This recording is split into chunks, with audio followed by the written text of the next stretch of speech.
এই গাইস, এটা তো তোমরা সবাই চিনোই। কি বলে এটাকে? এটা হচ্ছে ড্রাগন। আর এটাকে অ্যাকচুয়ালি বোঝা যাচ্ছে, কারণ এটাকে 2 পিস করে দিয়েছি। তারপর মনে বলছে ভিডিও করতে হবে। এটা এখন কাজ শেষ, এটাকে এখন সাইডে রাখি। শিবাঞ্জ সামনে আছে। আর এই যে এটা হচ্ছে এটা হচ্ছে হোয়াইট ড্রাগন, মানে ভিতরটা হোয়াইট। তো এটা এখন শিবাঞ্জকে ফার্স্ট টাইম ট্রাই করাবো। তো এখন দেখি ও খায় কিনা বা কেমন রিয়াকশন করে। তো জাস্ট অল্প দিব ওকে, শিবাঞ্জকে ট্রাই করাবো। এই যে ড্রাগন,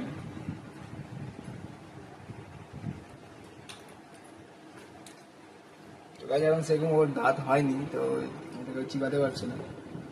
হোয়াইট আছে, কিন্তু হোয়াইটের থেকে রেডটা বেশি মানে ভালো লাগে খেতে, শাকটা একটু বেশি ভালো।